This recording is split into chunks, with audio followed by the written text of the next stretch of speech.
Oh, there it goes. Sorry. No All right. worries. All right. How are we doing, guys? Welcome to the second edition of the Occupy Fantasy Underdog playoff, not playoff, regular Best Ball Mania 4 drafts. We're getting into best ball season with our second try at this. Chuck Silver. I'm here with my co-host Chris. How we doing, Chris? Chuck, always a pleasure to be doing these types of shows with you. I think everybody that comes around and hangs with us for an hour on Wednesday nights, Friday nights, and maybe even Sunday afternoons, depending on how many of our staff members get involved here, I think they're going to have a good time having these conversations with us. But, Chuck, what I would ask you as we begin this conversation, definitely for the first time tonight, is after our first contest we did together, any key takeaways from that draft? Things you feel didn't go well, things that maybe you did, maybe you thought everything went well, but if there are things that you're looking to improve upon this time and moving forward, I think that might be something interesting for our listeners to hear about here.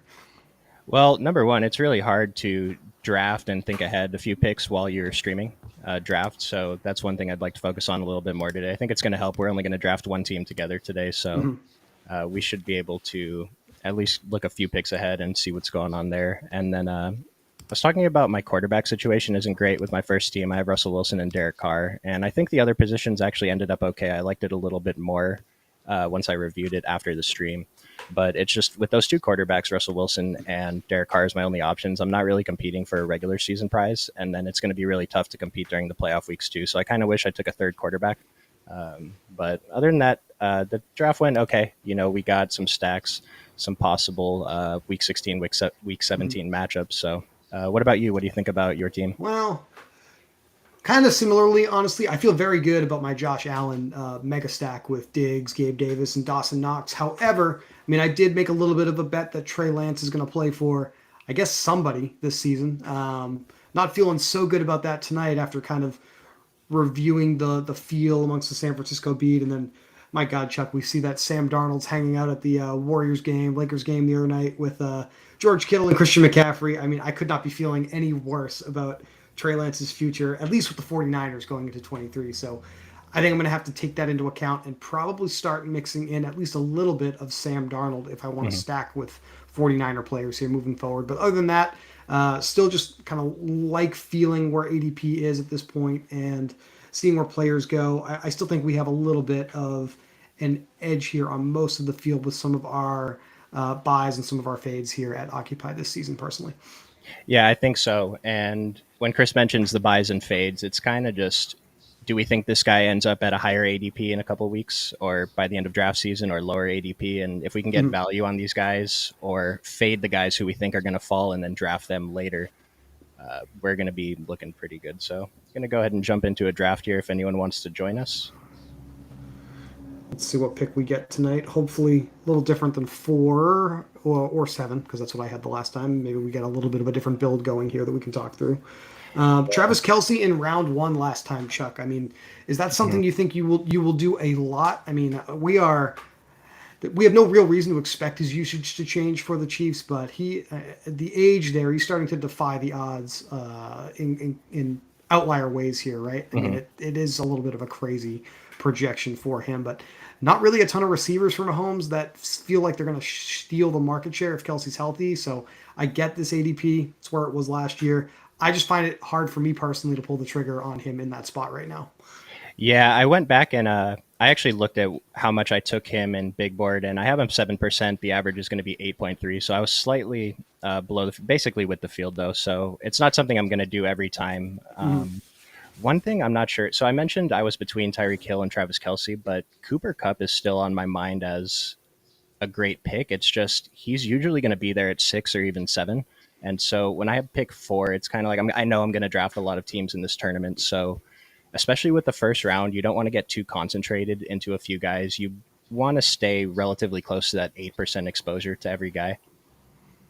Yeah, I definitely think you're on the right track there. And then when you get those early picks, you want to take those players that, let's face it, they're not going to fall to you in the back half of that first round, right? So you have to maximize your shots there because that's one of the variables we don't have any control over entering this contest is what pick slot they assign to us. So Mhm. got to play the cards as they fall to us, so to speak. There.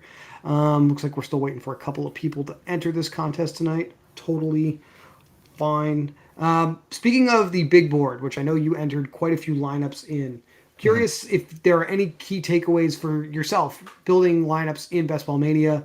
Like, are you looking at some of your exposures there and trying to get to different things here in Best Ball Mania, or are you not necessarily worried about that at all, and you're still just trying to maximize the value in each individual roster without that in mind? So the way I'm kind of looking at it, looks like we got the four slot again. So All right, let's maybe see maybe how it goes.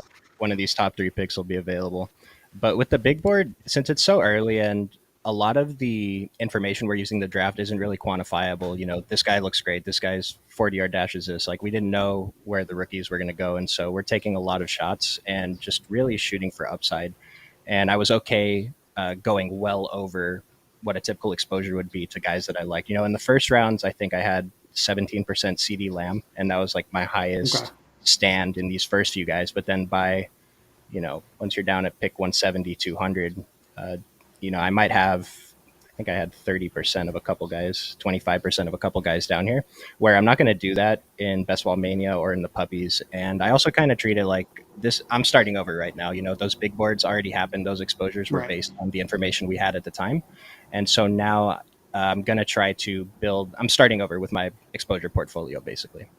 No, that makes a ton of sense to me, and I think that's the right way to approach it. I wouldn't be, trying to get more or less for somebody just because I have them a lot or a little in another contest here. Completely different field you're up against, completely different rules, payout structure. So good to hear that. I think that's good feedback for the listeners as well. Looks like Christian McCaffrey going 101, Justin Jefferson 102, a little bit of a flip there in ADP. And well, Chuck, we'll see. Are you going What to do go you? with Travis Kelsey again here, or do you want to go do something a little different? I I don't think think I there's a want to wrong do answer. something different. Yeah. Like Bijan's jumping up, but I really don't hate any of these top four picks right here. I'm gonna leave this one up to you. Oh boy. All right, let's go with Tyreek tonight. Tyreek is great at the four spot because he's really we really shouldn't have trouble stacking him with Tua. No. No, sentiment on Tua's not very high after his concussion riddled season, so Hmm. still has a pretty reasonable ADP here in the mid 80s, I guess, at this point. The last time I took a hard copy of ADP was yesterday. I don't know what it is in the live site here, but that puts us in the back of the seventh, beginning of the eighth round, roughly, to consider taking him to pair with Tyreek. And I don't know. Let's see if Jalen Waddle's still there when it comes back around. Are we thinking about that? I mean, I guess we should. So Yeah, that's something where if it's close between two players, we're probably just gonna go Waddle unless someone else falls. But I really don't love this range of guys right here. I'm a little bit lower on Garrett Wilson. I love Amon Ra, but he's never gonna come to us at 21 again. And so, and we've seen even since just like a couple of nights ago when you and I did this, ADP is moving quite a bit. This mhm, tournament's only been open for about 6 days. Obviously, a lot of entrants pouring in as a result. This thing will draft all the way through the end of August, mhm. beginning of September. So we'll see a lot of changes, but a little bit of time before we get there and we see what happens. But I can tell you that in the slow draft I'm working on right now, Chuck, I just saw Anthony Richardson go 87. So he's moved Mhm. to like 30 picks, it looks like, an ADP based off the sentiment there. So he's not going to be the only player that's going to happen to. So there's Cooper Cup going right after Travis Kelsey at Mhm. 8. I mean, obviously, we know what Cup is going to be, but there's so many unpredictable variables with the Mhm. Rams, and it all centers on really the health of Matthew Stafford. I don't think we have enough information yet to know either way what's going to happen there. I think we just have to assume he's going to be good to go, and that's kind of how people are treating it with Cup's, I guess, projection here, right? Yeah, I mean, like I said, at six, like I didn't want to reach for him at four because he's going to be there at 6'7", and he went 8 in this draft. Well, Bijan is the guy who's really shaking up the first round. I mentioned in Big Board he was going around here towards the middle, by here at the Mm-hmm. end, but like even in the draft we did, I want to say he went 10 or 11, and now his ADP is 6.5. He's going fifth overall before Kelsey, Cup, AJ Brown, all these guys, and I don't think it's incorrect. I don't think that it's really a long shot that he's RB1 period this Hmm. upcoming season even better than McCaffrey, right? Hmm. Hmm. Could not have had a better landing spot on a team that, Yeah. despite all the evidence out there, will continue to run the football no matter what. So 5 might end up being low by the time we're drafting in like July and August for him if that sentiment continues here. Picks flying off the board. There goes Lamb, Saquon, Austin Eckler. kind of another interesting one. Wonder if he's going to be traded or if he's going to still be a Charger. It doesn't seem, reading the tea leaves from both the reporters and obviously the sharp analysts staying on top of this, doesn't seem like there's much of a market for Austin Eckler. So I think he is a Charger by week one, but a lot can change between now and then. Uh, Amon Ra's situation obviously got a lot better with Jameson Williams being out for the first half of the season, roughly. So, and we know what he can do. So I like that pick there. Jonathan Taylor, second round pick, very interesting.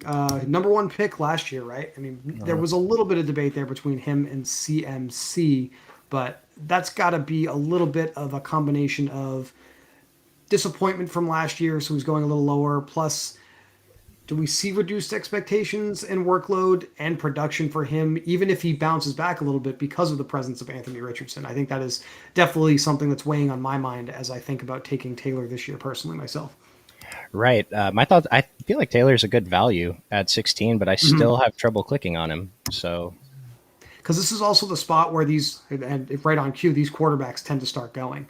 yeah. And if you're playing one of their top, wide receivers in the first round, then Taylor, unfortunately, is one of those guys that's paying the price for that. I don't think we're interested in a quarterback here. We are coming up pretty quickly.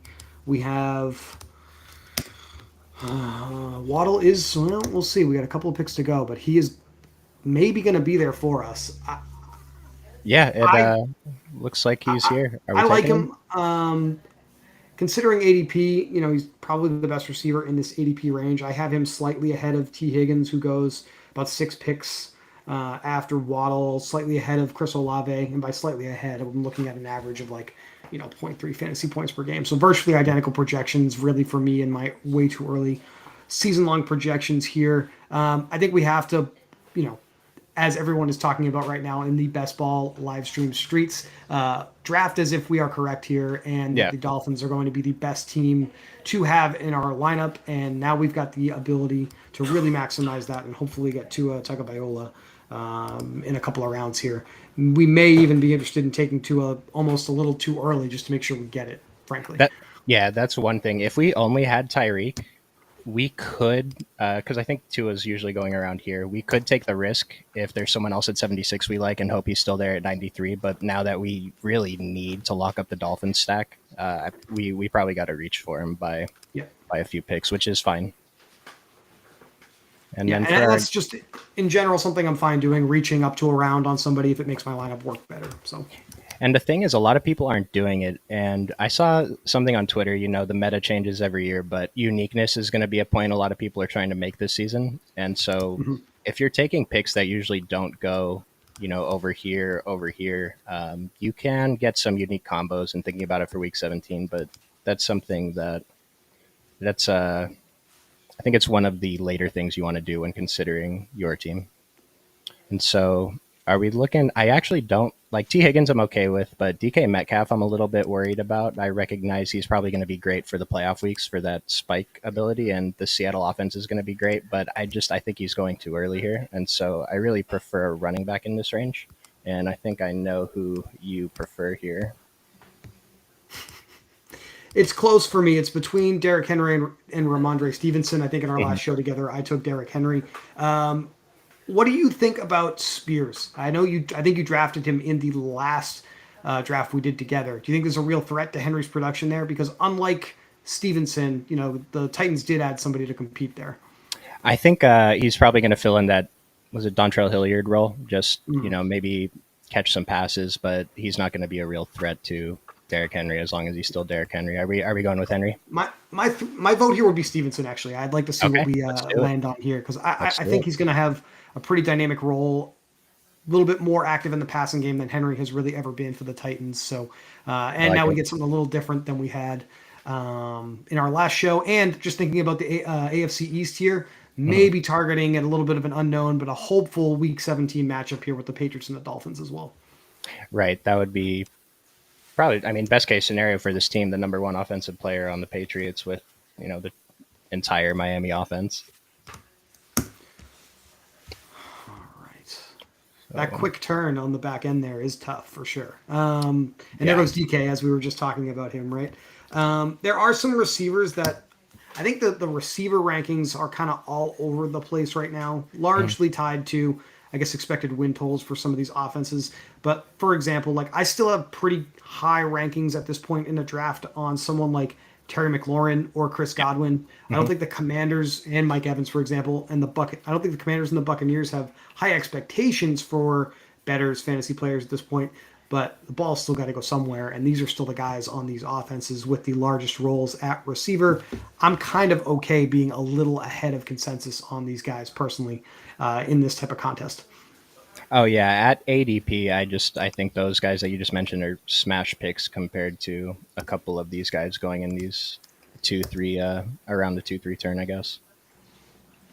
So as we come up on the turn, and you've got a few picks to go here, just generally speaking, like who do you think are some of the most overvalued players people are taking right now? Like what are the landmines you're kind of afraid to click on at almost any price right now? In this range, maybe I shouldn't be, but Calvin Ridley, he opened up a little bit with a higher ADP, and now I should say it was in the 40s. Now it's 36, and I know he's a really good football player, but there's a lot of good football players in that offense. I think it's a Yeah, little bit too high, especially with Chris Kirk not that far behind. And considering the routes they're going to run, like as I he feel goes off the board. Okay. like Chris Kirk feels like the safer guy at ADP, but I'd still prefer to click on Terry McLaurin at this price. Pittman, I'm not sure about with Anthony Richardson, but DJ Moore is another one that he jumped a few spots in ADP. I don't hate him, but it feels like we're hoping for a lot. But it's really easy to stack him Mhm. with Justin Fields, so that's one thing And pushing his ADP up. one of the things we talked about last show was Ken Walker's ADP being a little too high. He's like Hmm. falling like a rock right now. I see him going in the 40s now. So seems like Hmm. the market is already correcting for Charbonnet being a member of the Seattle Seahawks as a second round pick. Lamar Jackson off the board, rejuvenated with a brand new offensive coordinator there in Baltimore and some brand new weapons. Looked like that was going to go the complete other way for most of the winter and early spring here, but signed his massive extension, will be in Baltimore. The Ravens are one of these offenses that we haven't obviously drafted any of them yet in our shows together. I'm sure we will, but I'm really excited to take Lamar Jackson. I've got a little bit of an obsession with that offense for many years now, quite frankly. And when we're taking Lamar, like obviously Mark Andrews is the number one stack, and if you get him at the turn back here, sometimes you can get him even a little.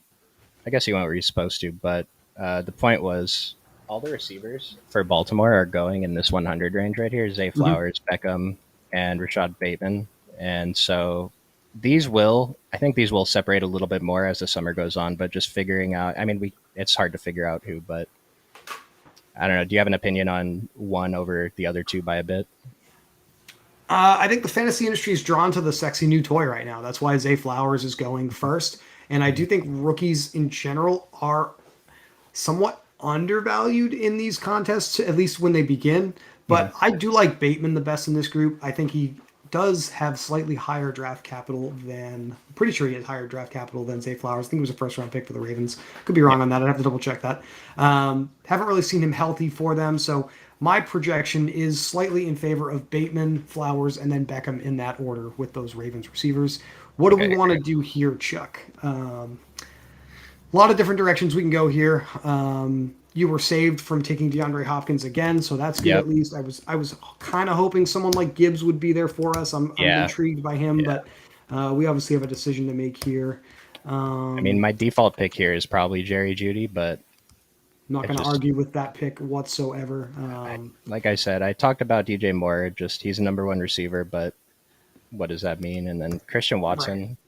Christian Watson's great because he can get those big touchdowns, give us those spike weeks. But he has Jordan Love throwing him the ball. I'm not really a Jordan Love believer. No, a And then lot of uncertainty there with Love. mhm. We've got Stevenson, Judy, three receivers already. Feeling pretty good about that.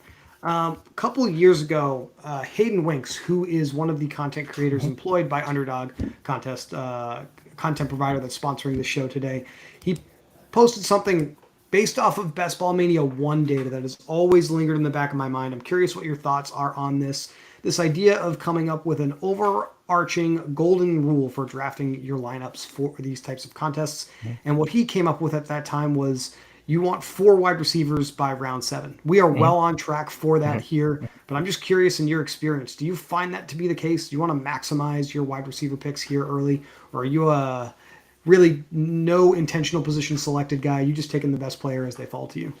Oh, I lean heavy towards receivers early, but it's because last year I did that a lot of zero RB, hero RB, where you just take one running back early, hope he plays, sub contributes points to your lineup every week, I should say, and then hope to hit on a few handcuffs or late round running back guys. But yeah, I think receiver early is the way to go. It's not just total fantasy points scored over the season. Consider how many points these guys are scoring per week. I'll get to that in a second. But what are we Yeah, looking because at we're here? We can really go okay. with. We have a few options here. Not that I RB love any of 52. them. Well, I kind of am intrigued by Miles Sanders here. Hmm. He's one of my favorite picks in this range, I think. Um, has the potential to have the best season of his career. We talked about that a little bit in our last show. Now we got 2 high upside running backs if we lock him in, and we almost Hmm. can kind of play for some running back lottery tickets after that at this point. Just kind of to riff off of what we were talking about right before the pick. I feel pretty good about getting at least 2 wide receivers by this point in a Hmm. excuse me, running backs by this point Hmm. in a draft, and then almost kind of letting that go a little bit and just somewhat leaning into those handcuffs or potential upside situations, ambiguous backfields from this point on. Yeah, and it's kind of like the roster. I think the teams look a lot better if you have two strong running backs early. I know I said I draft zero RB a lot, but the teams are going to look bad if you're taking late running backs going into the season. You're hoping Mm, that opportunity opens up for those guys. You're not hoping the opportunity is not going to be there in week one for these, end of draft running backs. These guys in this range, even this range right here. We mentioned Ty J Spears, so we are getting to an inflection point at that tight end position now that Pitts is off the board. It looks like mhm. we've seen like 5 of them go. When do you start to get worried about this? Are you is there like a threshold at that position where you're like, I must have at least one of these players that you have in mind, or are you not really worried about that at this point? So with tight end, I so Kelsey's going high. I know I took him in the first draft, but if I can comfortably get a Mark Andrews Lamar stack, I don't mind Mark Andrews. TJ Hawkinson's great because he's probably going to get 9 targets a game. But I don't know, these other tight ends, I just kind of lean towards punting tight end. Like Darren Waller was going around pick 90 in the big board, and he's coming up a little bit. I still think he's fine. But we can get to Chig, Greg Yeah, Dulcich, yeah. Dawson Knox. Tyler Higbee is a huge pick down here, I think. Mhm. I have him ranked extremely highly in my own rankings. I think he's like my 1, 2, 3, 4, like fifth or sixth tight end overall, and he's going around 160, right? So that's Yeah. kind of what I was going to suggest as well. I almost after the top X guys are gone, I'm really not worried about it. I think we can still find 2 guys we feel pretty good about at any point in these drafts because the separation between these guys is just not that much. And especially if it's guys like Higby, he's going to get targets. But looking at Chig, he has a potential for long touchdowns. Greg Dulcich, we've seen have the potential for long touchdowns, and we really only need one catch from one of if we draft 3 tight ends from one of those bottom tier tight ends to contribute on the week. So Jackson Smith and the Jigba goes. What are we thinking there in Seattle? You have any early thoughts? Do you think he's going to supplant one of Lockett and Metcalf there, or just a little too uncertain at this point? I have no idea. I think that the draft was bad for most of these rookies. It was bad for pretty much everyone in Seattle. Geno Smith, I already like Geno Smith, and I think it can't be bad for him, right? So fantasy wise, it hurts them, but in real life, they're going to be a very good team. I mean, if they can figure it out, and I don't know what the offense is going to look like, so it's tough to know right now. Mixon's climbing. I think we saw him go a little bit later than this. I think you got him Mhm. last time, a little Yeah, bit later than this. yeah. I'm not surprised by that early move up by him. Who's kind of falling a little bit? I don't think we discussed this. You think hit on a little bit on Kendre Miller as someone you were at least interested in our last Hmm. show together. Hmm. Maybe obviously some of our viewers hope they know. Maybe they don't. Alvin Kamara is like widely expected to not be available for at least part of this season for the Saints. Right. Somewhat, legal situation slash suspension coming slash obviously the Saints themselves Well, investing some real sorry to cut you capital. off, but You know, with this we pick, are who on are the we clock. going with? Yeah. Um, we could take Goddard and feel a little bit better about that tight end position, right? I Yeah. don't mind that here at all. I do have him as my top tight end left, so Mhm. um, at least make sure we don't time out on the clock. Appreciate you paying attention to that while I'm talking about random things. And obviously, we're not going to pair him with Jalen Hurts; he's already gone. But still feel Mhm. pretty good about getting a top tight end red zone target for a very productive offense there. Mhm. But what you have any early lean on the Kamara situation? I think we're all speculating at this point, but it does seem like being a little bit more invested in either Jamal Williams or Kendra Miller is probably the way to go at this point.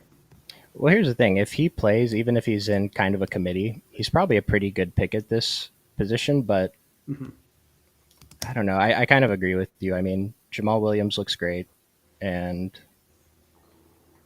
is he gone already? He goes a little low. He might Oh, be. That's he's a little down to crazy. 120. I'm sorry. Yeah, So he's a yeah. 120. Kendra Miller's a 144. I mean, Yeah, like that's kind of what, like relatively speaking, mhm. relative to what you have to pay to get them. I kind of feel like taking one of those guys is the better path right Mhm. now. Anyway, you're right. The other side to that is drafting is if you're correct. If you're taking Alvin Kamara here, it's because you just think where every single person is leaning into this idea that he's not going to be the same player. And well, what if he is the same player? So I get it. I do understand that side of it as well. I just think that's the lower percentage outcome here. So we're at pick 76. Tua's going 87. Our next pick's 93. Do we just want to lock I in I the think Miami we stack? do. Recognizing that obviously we're giving up a little bit of upside, passing on Mhm. some other players on the board here. But our best outcome, or your best outcome here, Chuck, is that the Dolphins continue to be efficient with Tua under center. Averaged almost 9 yards per pass when he was available for them last year. Very, very high performing offense, and see no real reason for that to change as long as he can resume being healthy under center and hopefully keeping his head right. So I Mhm. like that pick a lot here. I think I already, even though we have about half the draft left to go, feel very good about what we've accomplished here. Oh, I already like this team more than the team I drafted last time. So it's just feeling good at every position, and then there's enough wide receivers in this range right here that we can use to fill out the roster. I think we'll end up taking 7 most likely. Take one more tight end, and then with quarterback, are you thinking that we're going to go for 3 quarterbacks? I guess depending who the second is. Yeah, it really depends. I guess we should be. I hate to suggest this after what you talked about at the beginning of the show. We have to be mildly interested in Russell Wilson just because we have Judy again. Hmm. Hmm. Hmm. Um, Not as strong of a correlation, but maybe, way at the end of the draft, we see where we land with players, and maybe we think about Bryce Young, Hmm. Mac Hmm. Jones, depending on what we have. Because Stevenson extremely involved in the passing game for the Patriots, so overall, we know better correlation with quarterbacks and wide receivers, right? But you have to think about the specificities of each team, and Stevenson going to have a 20% target share roughly in this Patriots offense, so wouldn't necessarily mind doing a little bit of a quarterback running back stack there as well if need be at the end of this draft. I like that too because great thing we can get one of any of the receivers or tight ends for free.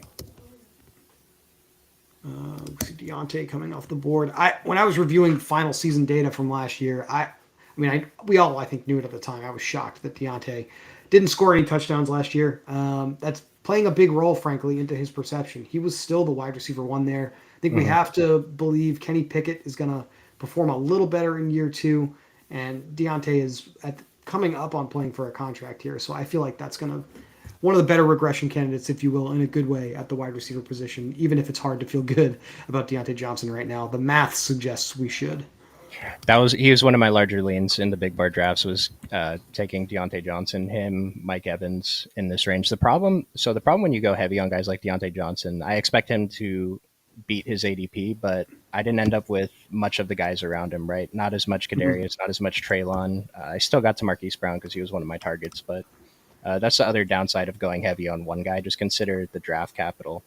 And like we were talking about Kendra Miller at 140, also consider the guys around him: Deontay Foreman, Tyler Algier, Roshan Johnson, and just at this point, I kind of feel we can't know who's going to have the opportunity. We just try to get it right, I guess. Mm-hmm. So we're up in about 4 picks. There's a couple guys I don't hate in this range right here.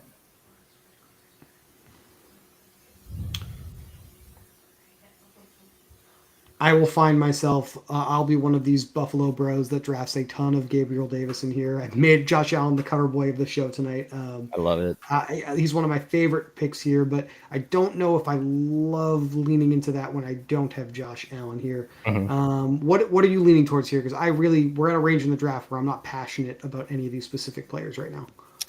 My lean is probably just Gabe Davis since we're getting around to value. And I was talking about that spike week potential. Like he's Mhm. going to have weeks where he does not contribute points, probably a lot. But if he has a couple 2 touchdown games, 100-yard games, then even for this pick in the mid range, I think it's fine. Yeah, they did absolutely nothing to bring in real meaningful competition for Hmm. him, at least at the wide receiver position. So I like it. Another angle at a potential Week 17 game stack here, maximizing our correlation for some division games with the Dolphins. So, you talked me into it, Chuck. Let's take Gabe Davis here. I like it a lot. Hmm. Hmm.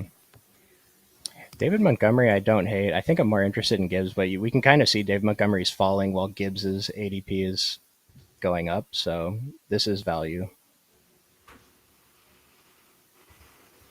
And they gave him real money. Like I know Hmm. that may sound like a funny thing to focus on, but it does matter when these teams are making decisions about which players to use. Right? They want to make sure that they can convince their fans it was a good investment. So I don't Yeah. hate that necessarily here if he's still there when we're up. So last season, I used that logic on 2 players. One was Jonnu Smith for the Okay. Patriots. He was on the Patriots last year. I don't even remember, but Yes, he he was. he got Yes. like 4 passes or something all season. And then the other one was Zay Jones, who did end up working out. And so, I mean, I got kind of lucky there, but they pay him a lot of money. Yes. They're going to play him. It seemed like an oversimplification, but I had a player I did that with as well. I didn't play as much best ball last year as I had in years past, but Christian Kirk was one of my guys for that. Hmm. Yep. With that absurd contract the Jaguars gave him, and obviously that tended to, I think he outperformed his ADP as well. So those are some of the signals I think that are important outside of the noise of the actual X's and O's that matter with this stuff for sure. Quoting We something off the interested board. in we interested in Jahan Dotson, Say Flowers, Rashad Bateman, Zach Charbonnet is kind of interesting here. Maybe a little early. I like Zay. Let's go with Zay. If you're on board with Zay, I think Zay Yep. is a good play here. Not intending to rhyme there, but what do you know? He was one of the guys I did like pre-draft when we didn't know where he was landing, and most of the rookies I think got bad landing spots for fantasy production. But in Baltimore, I mean, if Lamar is good, should be fine. I'm not too high on OBJ, so if Zay Flowers is the wide receiver 3, I guess, behind Mark Andrews and Bateman in Baltimore with the potential for wide receiver 2, very happy with that. It's probably very fair to suggest, even without seeing it yet here, that we've already seen an MVP campaign from Lamar Jackson. We know what he's capable of, and this is going to be the best set of offensive skill players he's had in his career to date. So Zay Flowers hopefully benefits from that, carves out a, again, we talked about the ambiguous wide receiver ranking here with those three guys at the beginning of the show tonight: Bateman, Flowers, and Beckham. Without having Jackson in here, without doing a true Raven stack, we're just betting on Flowers being the guy there. And at a first round draft capital, I don't hate that at all. Hmm. So Elijah Moore, that's kind of an interesting change of scenery for him, moving on from the Jets, going to the Browns. Kind of a decent value, I think, in this spot. Someone I'm at this point, right? Some of these guys that we perceive to be secondary wide receivers, I'm slightly more interested in them when I'm stacking. Obviously, we don't have Watson on our roster here, but Moore is one of those guys that I am looking at if I do land on Watson. Hmm. Hmm. The So, Cleveland situation is interesting because Deshaun Watson, if he's good, this is a value. We have Amari Cooper going way up here. mhm. Might be slightly early, but I'm picking it. I'm clicking on his name, so it's probably fine. But the other guys, Elijah Moore, Donovan Peoples-Jones, even Njoku, and then is Mhm. it Cedric Tillman, the rookie? Yes. There's a lot of people who need to get on the field, and so but Elijah Moore is really good at football. So we only saw a limited amount of games from Watson last year, and he didn't really look anything like the player Mhm. we had seen before his extended absence from the league. So if he can make any kind of a return to form, obviously all of these guys are going to benefit from that. One of these offenses that I do not mind, especially in this tournament format, betting on personally. Mhm. Um, Brian Robinson, AJ Dillon. We've seen a little bit of discussion in the industry, Chuck. I know you've probably read it about being or not being fully against actually drafting the multiple running backs in these backfields that Mhm. have split work. So speaking Mhm. of, Antonio Gibson, him and Robinson together, these types of backfield situations. It was Mike Leone with Establish the Run who published about this on Twitter and on their website.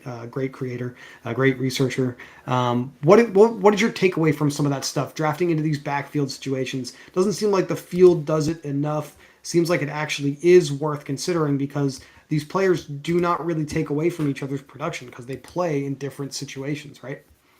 Yeah. Had a point I was just going to make. I forgot. No, but we're going to be picking soon, so I'm sure you're trying to think about that as well. Hmm.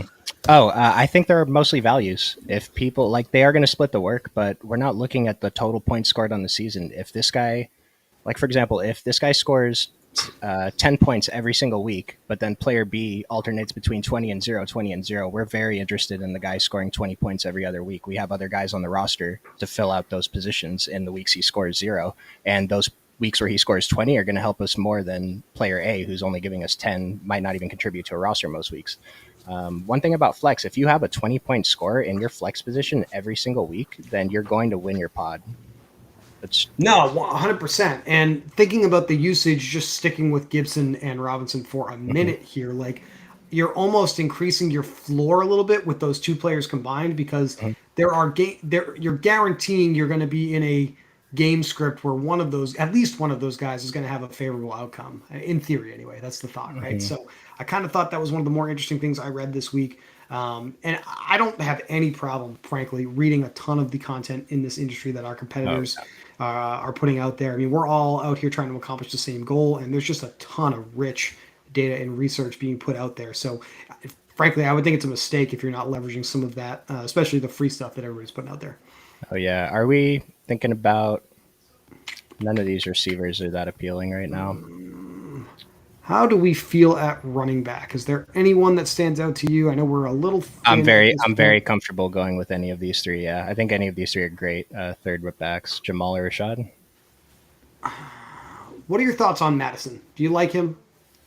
Because Well, you're I like almost him kind of now. you're drafting a little, yeah, you're drafting a little bit into does something happen with Dalvin Cook here? Is he Hmm. traded? Is there? Uh, I haven't read up on the fringe legal situation there, but there may be some movement there where he misses some time for Minnesota. He may be a contract casualty for them. There Hmm. are. I think it's a low percentage outcome, but irrespective of that, we've seen Madison get that huge bell cow back role if and when he has to start for Minnesota. So he's almost kind of like someone I've done this with for a couple of years. A lot of people have. Old Tony Pollard when Ezekiel Elliott was still on the Cowboys. I think when you take an Alexander Madison at this point in a draft, you're just hoping and praying that you get that outcome where he ends up being the starter for the Vikings for an extended period of time because you're Hmm. going to have quite an edge on the field if you've got him as a starter in your lineup.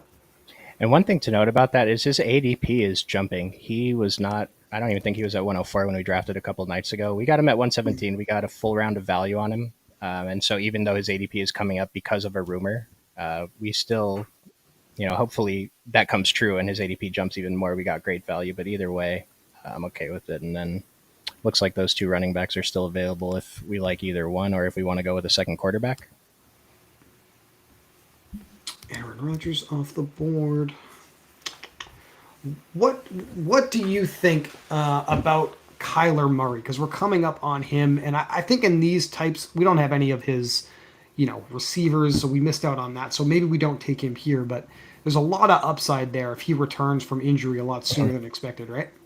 Oh, I like him. Yeah, because I mean, if in either way, if you construct your team in a way where you're not depending on him for the regular season, if you have him for the playoff weeks, he's great value. Just another quarterback to get you through. But are we thinking about Russell Wilson here? We want to take one of these running backs, and then maybe we can go a 5 RB build.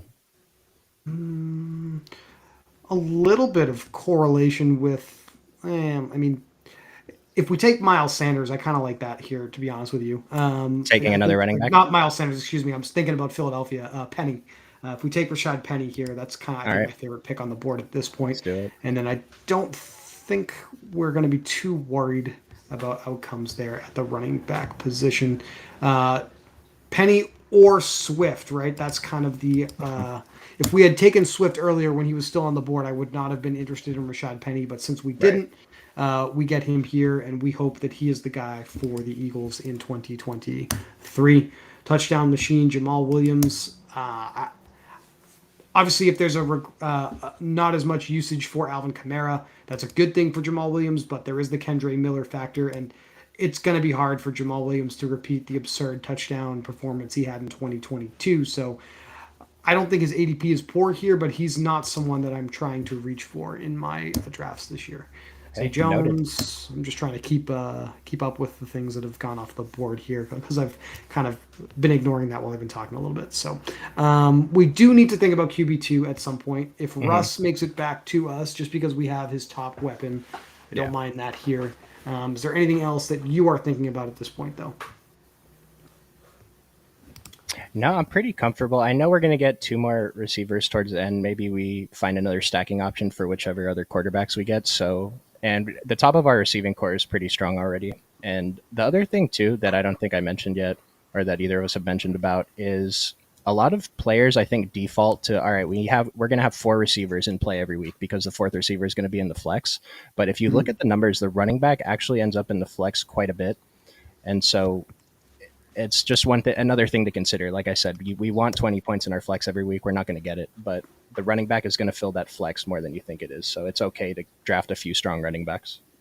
Yeah, because their probability of having one of those games where they fall into the end zone a couple of times is Hmm. it's just a lot higher than these wide receivers based off of the nature of football. So, Yeah. okay, where are we at? Taysom Hill off the board. Eli Mitchell has just come off. That's an interesting one. Betting a little bit, I think, against Christian McCaffrey still being the guy there. If you're interested in Hmm. Eli Mitchell, I think his price is almost a little high here, but it's Hmm. obviously because the 49ers are expected to be one of the more efficient teams here, and never a bad idea to be invested in Kyle Shanahan's offense. Exactly. That's a good point too with the split backfields. How efficient is the offense? Period. Just because these guys are in a split backfield, each of them might have better opportunity than the lead back on or wherever. As we see Nico Collins come off the board for the Houston Texans, I think one of the things that was floated this week in NFL media is that CJ Stroud really wanted the Houston Texans to draft Tank Dell, and they went out and they did that on the second day of the draft. They took him in the third round. Do you weigh that stuff at all when you're thinking about maybe tiebreakers between players here? I mean, I know I do. I'm thinking that Tank Dell is obviously going to get looks from Stroud. They're going to try to force him the ball and hopefully get him into the starting lineup for CJ Stroud if Stroud likes him. But don't see a ton of resistance in that Texans wide receiver room to Dell being a starter if that's what Stroud truly wants. So, Mhm. I mean, we're looking for any edge we can at this point. And Tank Dell, talking about him a little early, frankly, we can probably get him in the 18th round. He's going around pick Mhm. like 210 here. And then I guess speaking of CJ Stroud, he'll be on the board in theory for at least another round here. Other than Anthony Richardson, who we talked about a little bit, do you have a lean on these rookie quarterbacks? Do you like Stroud or Young any better than one or the other? I'm not sure. I think for most of the before the draft, I was leaning towards Stroud more, but I just with rookie quarterbacks, I don't know. I mean, Anthony Richardson's kind of easy because he probably has that rushing upside, so it's a Mm. little bit different. But I'm not sure. I'm kind of neutral on them, I guess. It in general, and we'll be getting something up on occupyfantasy.com shortly for this, but kind of screening teams, seeing where the whole offense lands as far as our ADP goes. Obviously, the Texans are still considered one of the weaker teams in the NFL, but the entire offense is going to be pretty cheap to draft here. So I think I will see Stroud as someone that I will probably end up drafting a healthy bit of late as a second or Hmm. third quarterback, just because I don't think it'll be tremendously difficult to find at least one teammate to pair him with in a secondary stack here. Oh, Houston's easy. You can stack Houston super late. So, are we going for Russell Wilson at? 18 picks past ADP. I mean, I hate to do this to you again, but I think we probably have to. He's Yeah, falling like yeah. a rock here, and we're probably one of the only teams where it makes sense to actually put him on our roster here. So don't Mm. mind that at all. I'm loving the value we're getting in this draft. I mean, we reached for two a little bit. That's fine. Complete our stack, but value on Russ, value on Madison, Penny, a little bit on Waddle, Gabe Davis. It's pretty great. A lot of spike week potential and just a lot of upside in general, which is what you need in a contest that awards $3 million to first place and has a ton of interest in this industry. Yeah. All right. Yeah. Should mention for obviously anybody watching, if you have any questions at any time, we'd be happy to talk about any players you want or any draft strategies you want. That is why we're going to be here 3 days a week right up until the start of the NFL season. Mm-hmm.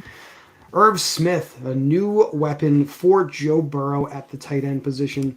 I think that's kind of interesting. I don't think Joey B has really had a well, he had Hayden Hurst for a little bit, but I think Irv Smith is a darling of the dynasty fantasy football community, probably in a better situation now. I think we talked about this position being somewhat interchangeable after like the sixth tight end off the board. I think Smith is one of those tight ends I don't mind taking some shots on here. But I believe Tyler Higbee, who we talked about earlier, is still available. I mean, is that a Mm-hmm. player that at this point we should be thinking about? Yeah, I'm okay with getting to him here. Even at, we would be what, 11, 12.12 picks before ADP, but I think even at 148, Tyler Higbee is a great Yeah, I value. think at 13, in round 13, I think we should probably be interested in him there. So we're at 148 now, excuse me. So Mm-hmm.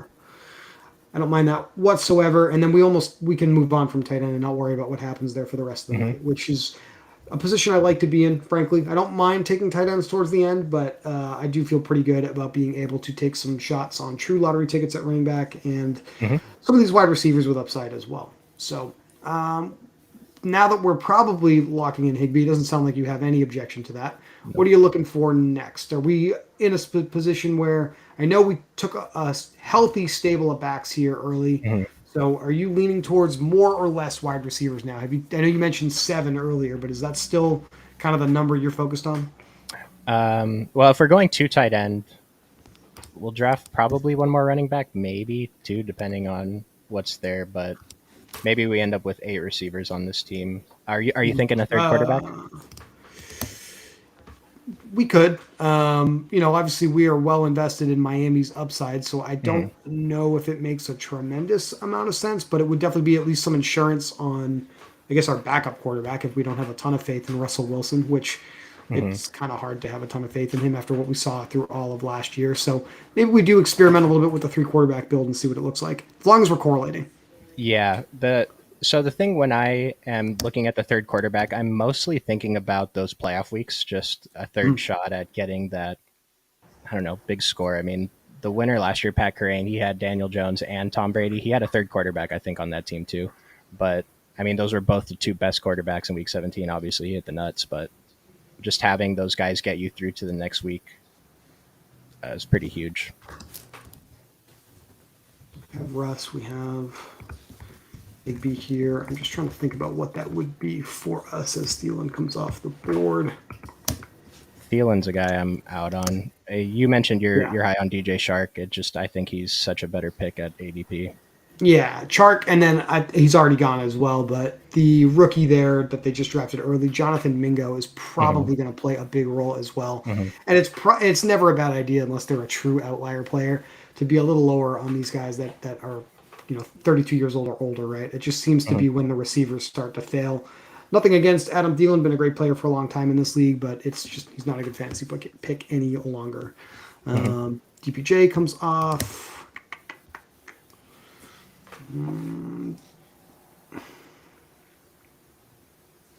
Kendra Miller 151, Zeke, Jarek McKinnon 150, 149. But one of those spike week players, ambiguous backfields, capable of giving you those 20 plus point outcomes. Ridiculous touchdown efficiency for McKinnon last year on an offense with the best quarterback in football. So I get why people will like him here now that he's back in Kansas City. As Kenny Pickett goes, I may have missed it. Did Bryce Young go? I think he did, right? Bryce Young is still on the board. Okay. I mean, so we do have some potential here as we come up on another turn. I mean, it's a leap of faith here, but um, Chark falls to us. If Bryce Young is still on the board, I mean, we can try to do something there for another cheap stack. Jalen Warren is kind of a surprising pick to me here. Did not expect to see that name pop at all. He's a guy who I see people on Twitter. They're consistently in the teams that they show. Like people like drafting Jalen Warren. And is the situation going to be different from last year? Are they going to split the work more, or I mean, Not what is driving it? the thesis on Najee Harris for the first few years of his career has been the volume's going to be there. He hasn't been very efficient with that volume, really Mm-mm. ever. So Mm-hmm. if it shifts even a little bit more towards Warren than it has in the past, Warren the perceived lock RB2, like I get it. Obviously, injury also at this position is extremely Mm-hmm. likely for any player. So it's just, I guess, getting used to seeing Jalen Warren go in this spot. Chase Brown, who is the mix and handcuff now, a newcomer to the Bengals, still trying to get a little bit of a feel for the running backs here at this point in the draft. So I guess that was just my real time reaction to seeing Jalen Warren go in the 14th round, someone who wasn't really drafted whatsoever last year. Right. Okay. Do we want to look at a running back next, or grab? Well, I guess actually DJ Shark would be a pretty good wide receiver pick, and then hope Brice Young makes it past the turn. Yeah, Chark is kind of, I mean, he's fallen, right? Like he's way Yeah. lower than ADP at this point. So did Yeah. mention I took him last time. Hopefully Young comes back around to us, and then I feel pretty good about having a fairly cheap, I guess, tertiary stack at this point because we already did Wilson and Judy. So, Well, and Bryce Young is obviously gone. sounds good doesn't work. So Yeah. MVS goes, Bryce Young goes, but this is where these guys tend to go. Um, did someone take Singletary? I feel like we saw him come off the board. Yeah. So Singletary got he's drafted. gone. I don't know. I spent a little bit of time talking about it earlier, Chuck. I kind of am intrigued by the upside of the unknown here. Well, I think we should still take Chark. Why don't we take Chark here? Okay. Unless you have any objections or any preferences. Nope. But if CJ Stroud is still there, I kind of like the idea of going for that narrative play with Stroud and Tank Dell, who should be Mm, available at the end of this draft I like it. as a cheap stack. I like it. One thing, what is Nico Collins? Do you remember what Nico Collins' ADP is now? Because I thought it was past 150, but he went very early 150. today. The data that I grabbed, which was yesterday, 156. So it may have changed a little bit, Okay. but 156.8 is the data that I have for Nico Collins. He went 135 in this draft. Because I was going to say, that's a really, like, Houston is one of the easiest teams to stack if you believe in them a little bit as maybe your third stack. Dalton Schultz, Singletary, Nico You, Collins. as I see Hunt come off the board, this was something that I wanted to bring up with you at some point Hmm. in one of our shows. You place any value in actually investing in these veteran running back free agents like a Kareem Hunt or a Leonard Fournette, who you drafted at the end last show we did together? Like, obviously, the upside there is massive with a floor of effectively nothing. Hmm. But it really would displace quite a few backfields here that are already being drafted somewhat high if one of those guys joined the room, right? I mean, the hope is one of them signs with the Chiefs, right? If That's we're the drafting best him. place to So go. Yeah. you mentioned I took Leonard Fournette in the last draft. He was my last pick. I'm okay with it. If he ends up signing somewhere, he's going to jump at least a few rounds. And he was not bad last year. So we know what we're expecting if we're taking him this late. With Kareem Hunt, I don't know. With Kareem Hunt, I feel a little bit differently because he didn't do well last year. Right. So I kind of think where he's going, or at least where he went in this draft, is a little bit optimistic in my opinion. Hmm. If we are able to survive one more pick, which we did, I feel pretty good about taking Stroud here. I I think love it. the wide receiver that I want to target at the end is hopefully going to be available. And really, at this point, although we have ADP as somewhat of a guide, you are just drafting for all upside at this point. Well correlated lineups, players that you think are going to be better than some of the other players in the field here. So I think ADP is a little more irrelevant at the bottom here. But Hmm.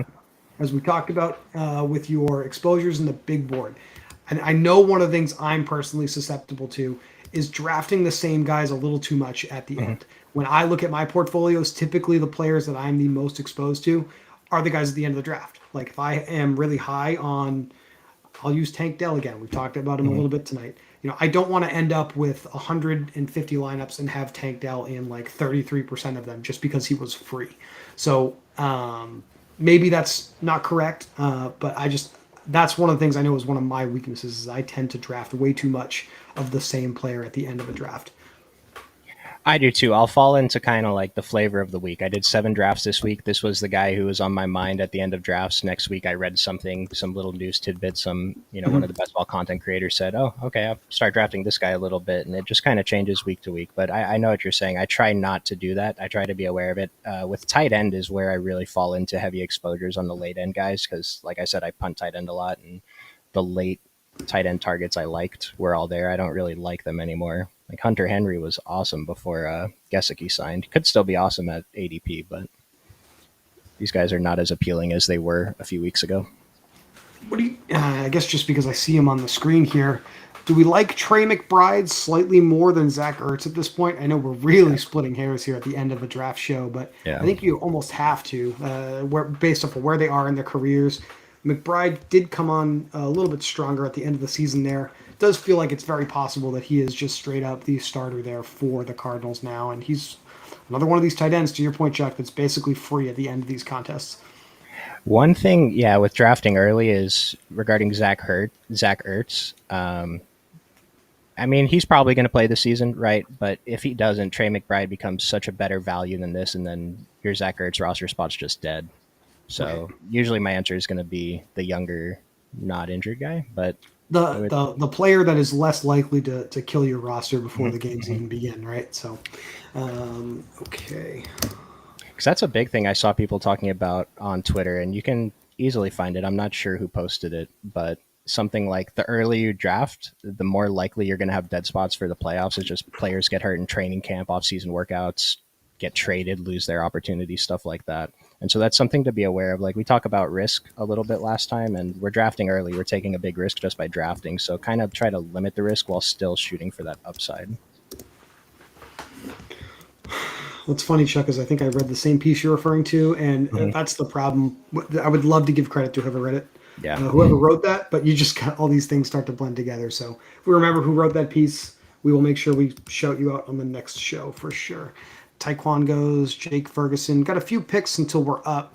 I guess just because we have Stroud, I don't mind reaching a little bit on Tank Dell. Personally, I have him up here as basically my best wide receiver left on the board, Mhm. which might be aggressive, but again, I just don't think there's much resistance to path of him being a top three, top two receiver on this offense for Houston. It's basically Nico Collins and I mean, they gave Robert Woods a lot of money. We talked about being a little bit Mhm. cognizant of that as we go into a season, but that's really the only other player that I am worried about for competition and targets. And Mhm. let's face it, Woods is no spring chicken anymore. So Dell definitely has a really good chance to supplant him and make his way into the top two here for CJ Stroud. No, I like it. We're Stroud, gonna. Stroud told us, "I want this player." I know it's Yeah. an oversimplification, but that's enough for me. Put it that Yeah. way. No, I love it. I mean, Joe Burrow and Jamar Chase, right? Aaron Rodgers and Alan Lazard, like all the Yeah. great QB wide receiver combo. Yep, we've got no son. We have Joe Burrow and Jamar Chase at home. It's C.J. Stroud and Tank Dell. So that's what we're going for here. Yeah. Once we're in past like round 15, I think maybe 16, someone else posted this on Twitter too. This isn't my original thought. I think it's okay to draft undrafted guys, get that kind of uniqueness I was talking about earlier. Just take shots. Like guys, there are guys going undrafted right now that will probably shoot up a few rounds and become 14th round picks by the end. I don't know who they are, but just Yeah, grab no, them I if you mean, like. no one does. That's why they're not being picked. But Yeah. there are still enough plays to be made in the season that we're not accounting for that we can account for. So a little bit of that group think philosophy here or mindset. That's what ADP is. It's just group think on who the best Mhm. players are going to be. We need to take some shots here and be against consensus. And I Mhm. guess reaching on Dell allows us to do that and be a little bit different than the field, taking him here in the 16th. Maybe he's being drafted well ahead of this by mid-August. I mean, Mhm. it's very possible that we have a couple of preseason games.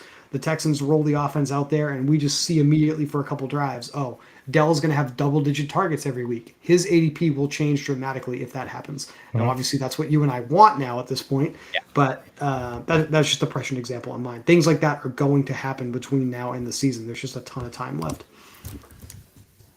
So we got 2 picks left. Currently have 3, 4, 7, 2. We're done at QB. We're done at tight end. We're going to take at least one more running back. Are we thinking a running back and a receiver? 2 running backs. We have 3 strong starters plus Alexander Madison, who could be a strong starter. Presumed starter, I guess, Rashad All Penny. right. Well, just looking at what's left at the top of the boards here, I think I mentioned in our last show, I like Curtis Samuel a lot, Mhm. but one of those older veteran players that definitely could be at risk of losing some opportunity. Have to really be interested in Jaden Reed with the Packers, I think, a little bit. Could be right up there with Dobbs and Christian Watson. Just I know you mentioned being down on the Packers in general now with Jordan Love under center, but I think he's probably one of the more interesting players left on the board here. I just think since we're already taking a couple shots on rookie wide receivers, I feel like we don't necessarily need to go there with Reed here, but I don't see. I mean, we have Gainwell on here, who I spent at least 10 minutes in our last show completely shitting on. So Mhm. probably would be a little bit of a change if I was off of him. Who are the top running backs left, Chuck? Can you filter for the running backs? Yeah, Carter is real. Landing spot. Um, what are your Deuce Vaughn, a draft pick for the Dallas Cowboys? I want to say in the last show we did, obviously I was on Rojo, but that's someone that's possible. Mhm. I think we should take a receiver here and one more maybe running back after that. And it's an easy, safe pick for me. I think it's got to be Curtis Samuel. Mhm. We know what he's capable of. A little bit of Debo Samuel light, as I said in our last show. I like the upside here for Curtis Samuel. And drafting late, if we needed another quarterback, it's still possible in the final round, I think, Mhm. to get Jacoby Brissett with him if he does end up playing some games. And Howell. Howell is still on the board here. So that is where my mind goes there.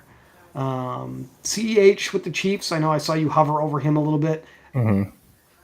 Big draft capital for them going into his contract year. I think that's a fine pick here. Um,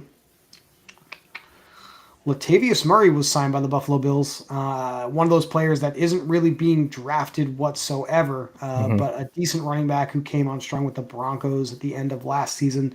That could be one of those guys, Chuck, we were just talking about that isn't really being picked, but come, June, July, August, ends up being a 14th, 15th round pick, depending on training camp injuries, changes in roster construction just in general for his team. So a lot of different places we could go here with this final pick. I'll leave it up to you though, because I really don't have anyone on the board that I'm super passionate about at this point.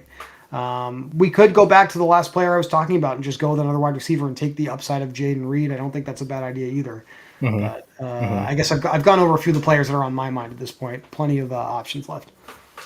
I'm interested in Jaden Reed and a couple of these running backs. I'm mostly not interested in these guys. I'll take some shots. I was drafting Michael Carter a bunch, but now I'm not sure I'm going to at all.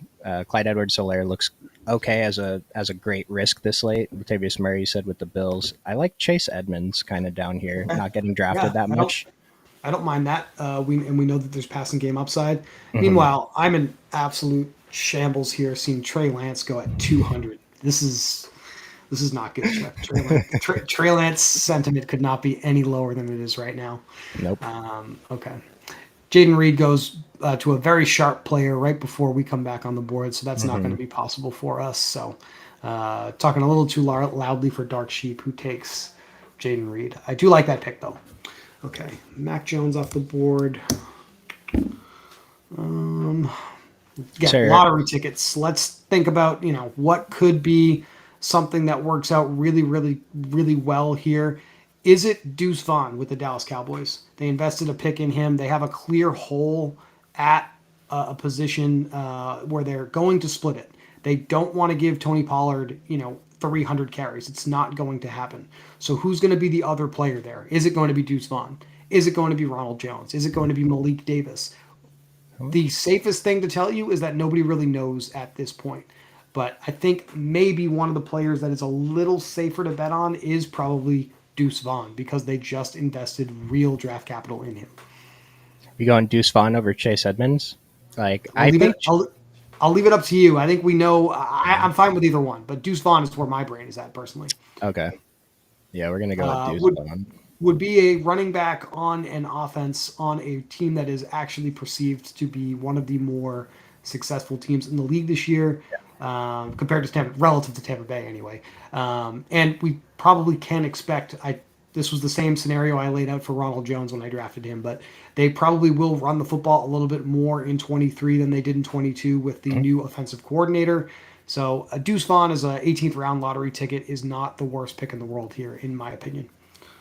I like it. Yeah, I'm all these guys. I mean, if any of them pay off, the thing is, if you get your 18th round guy contributing to your regular season points at all, he was probably a good pick. Like if you get Right. 20 points added to your season total from your 18th round pick, you did great.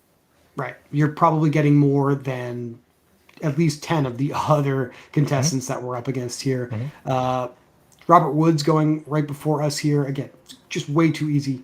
It's probably appropriate, but very easy to stack the Texans. So we're going third quarterback. I feel pretty good about what we did already, but it is reassuring to see that Woods is also an option late if we get sniped or something like that. Mhm. We Mhm. probably.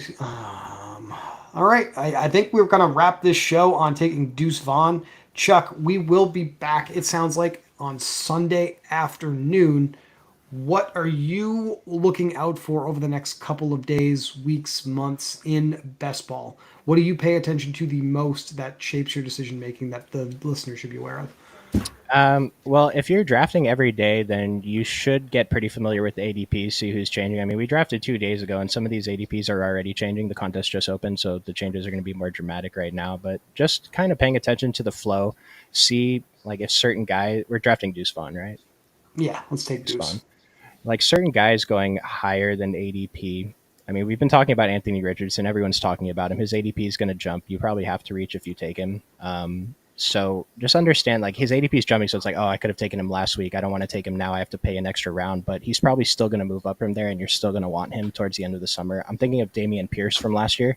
Hmm. I don't know that there's a running back in a situation like him, but he was going down here, and then he was announced as a starter, and he's going up here. And so, just paying attention to little stuff. It's really early for that, but later on, it becomes more important. It sounds extremely silly and overly simplistic, Chuck, but when you're reading articles and tweets and you tend to see the same name of a player Hmm. mentioned over and over and over again, Hmm. there is a real impact to that. So we don't know who that is going to be yet, but it will happen at some point. So good on you for pointing that out. Um, is it going like is someone like Israel Abanikanda with the Jets going to end up being drafted by the time the season rolls around? We don't know. He could, but that's the type of thing to keep an eye out for. If you like to keep up with these things, read transaction news, what's going on in practices with these teams. That information is out there if you want it. A lot of people talk about it, and it can provide a little bit of an edge here at the end of these drafts. Hmm. It looks like we have had another successful draft. I this 4463 construction is not something I expected to see. So that seems the last pick on the board here. Caseman 11, does that say? Yeah. Who did he take? I am very curious about this. Hmm. Okay. This would be. Watch, he's going to win $3 million now. I would not do this. I would not take four quarterbacks and three tight ends. I think that's a little too much invested in the Hmm. tertiary positions here in fantasy football. So I think that's maybe something else, though, to kind of be aware of as you draft and as you stick to these macros of trying to have X amount of players from different positions or correlating your stacks, your game stacks is when the schedule comes out in a couple weeks. We will benefit from playing against some teams that just from the beginning of the contest are probably not real competitors against us, right? Yeah, and not to rip on this guy, but it's just you're committing so much Yeah. draft capital to quarterback, and the wide receiver room is just you're not going to get even a 15-point score in your flex most weeks. Like running back, I think this is actually not terrible. You got three top tier running backs, and Deontay Foreman seems Mhm. okay, but you really need a higher pick for a wide receiver, and then you probably need one more on top of that, and then not another tight end too, with a elite Yeah. tight end and a good mid tier tight end. Yeah. You're betting on every single wide receiver decision that you made here being correct. Could be. and congratulations if it is, but just a little bit lower probability of that being the correct outcome. Either way, Chuck, another successful Mhm. night on the stream with you. Appreciate your time as always. We will be back on Sunday afternoon. What time works for you on Sunday, Chuck? Whatever time the viewers want. Probably a late afternoon, not too late, so people can relax and maybe draft along with us, get some best All right. ball Yeah. We'll strategy. we'll announce a time probably Mhm. sometime tomorrow. We'll schedule the video on the channel. So for those of you watching, we appreciate you joining Mhm. us, and we will talk to you soon for another Best Ball Mania draft. Yeah, thanks everyone. And remember, if you are depositing on Underdog for the first time, use code Occupy, and they will match your deposit up to $100. And it's like 4 free Best Ball Mania drafts or 20 free puppy drafts. So get There in you there, go. jump in, and we'll see you guys next time. Thank you, everyone.